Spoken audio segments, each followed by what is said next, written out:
Bobby Watson. He's going out west all by himself to spend his vacation on Uncle Ray's ranch. And while Bobby gets all scrubbed and polished, cleaned and combed, down in the railroad yards, his train is being showered, soaped, and steamed all at the same time. Before every trip, passenger cars are pulled through an automatic washing machine where they're scrubbed and polished until they shine.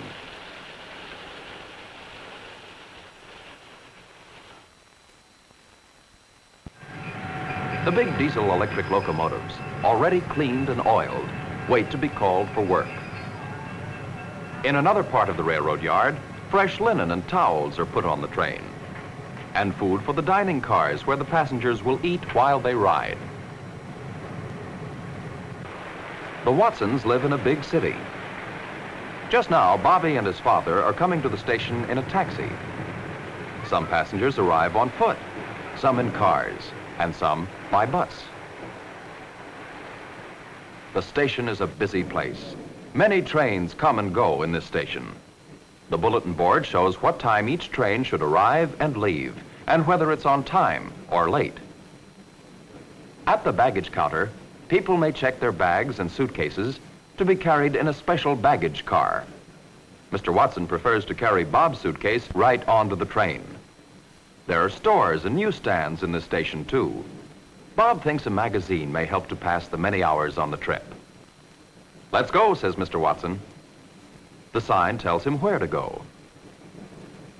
Passengers pass through this gate to get to their train.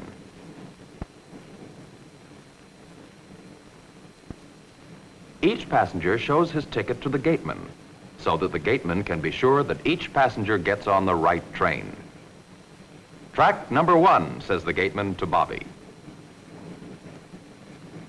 Here's Bob's train all put together, ready for the passengers. In the rear is the observation car. As he walks by, Bob wonders if he can ride in it. "Yes," says his father, "but first we must find your seat on the train." The engineer and his helper are climbing aboard the big engine. They're all set for the trip. Here's Bob's car. The porter takes his baggage. Mr. Watson asks the conductor to keep an eye on Bob because this is his first train trip alone. Then he gives Bobby his ticket. All aboard! "You're on your own now," he says. The engineer gets the go-ahead signal. He opens the throttle.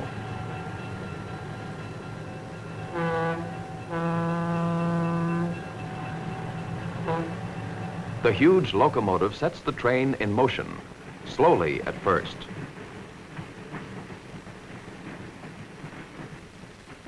The signal light is green. The road is clear. Through the railroad yards, the train travels slowly. Bob's riding in a small room of his own called a roomette. It has a comfortable seat in the daytime and can be turned into a bedroom at night. A wardrobe is built into the wall of the roomette, and a wash basin. Bob sees a neighbor open the wash basin. The tracks gradually lead out of town and join the main line. The engineer watches every road sign carefully. The safety of the passengers is in his hands. Traveling in a roomette is comfortable. Tickets, please. Bob has 2 tickets, one for the train trip and another one for his place in the roomette. The Pullman conductor gets the roomette ticket. The train conductor returns half of the round-trip ticket to Bob to use when he travels back home again. Now Bob can go and explore the train. On his way, Bob first passes through a chair car. Many people like to ride in chair cars like this one, especially for short trips.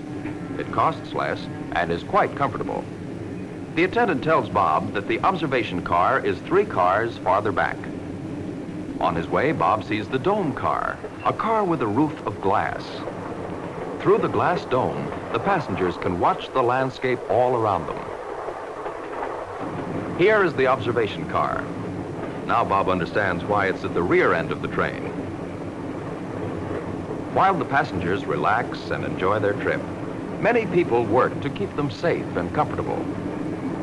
In the train kitchen, cooks prepare meals for the 200 passengers. Now the train's hurrying through farm country. At lunchtime, the waiter rings chimes to tell the passengers to come to the dining car. In a moving train, waiters have to learn to keep good balance when serving food. Many people leave their coach seats to go to the dining car. A dining car is like a traveling restaurant. Here, while they eat their meals, the passengers can enjoy the moving landscape. For passengers who don't want a big meal, this train has a lunch car. Bob has ordered a sandwich for lunch and a glass of milk. And while he eats his sandwich, the train is approaching a station.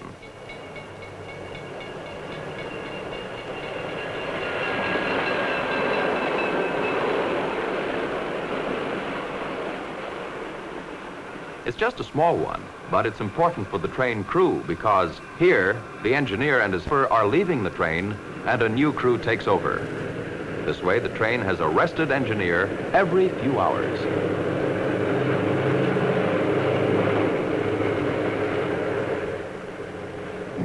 Say, look who's here.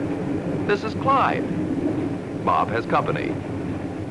Now the boys can watch the landscape together.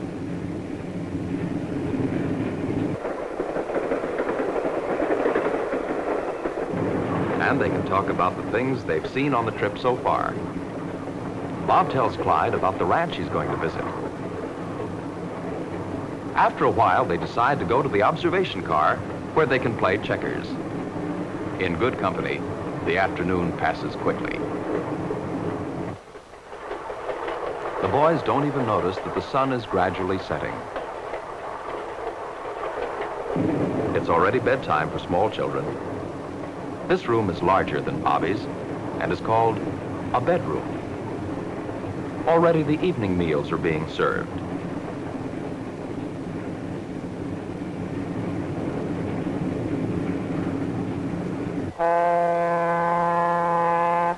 While the train speeds into the dusk, the porter prepares beds for his passengers.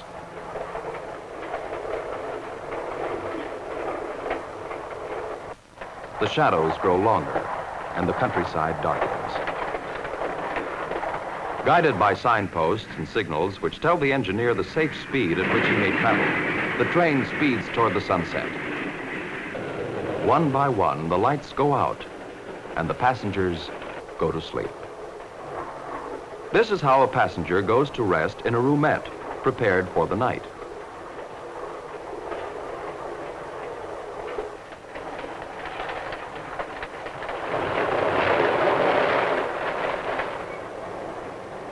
Now it's morning again.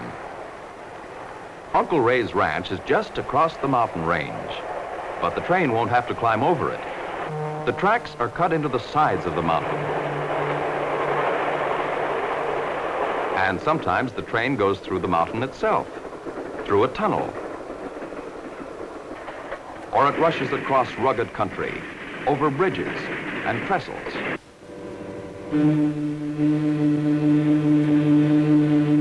Are you ready? Asked the Pullman conductor.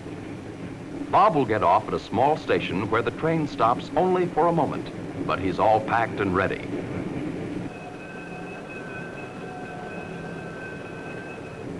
Come on, Bobby, here we are.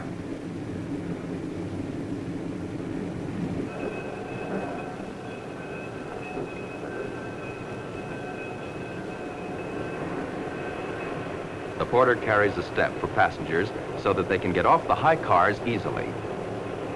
And as he had promised Mr. Watson, the Pullman conductor sees Bobby off the train. Here's Uncle Ray shouting, "Hi there, cowboy." The long ride is over.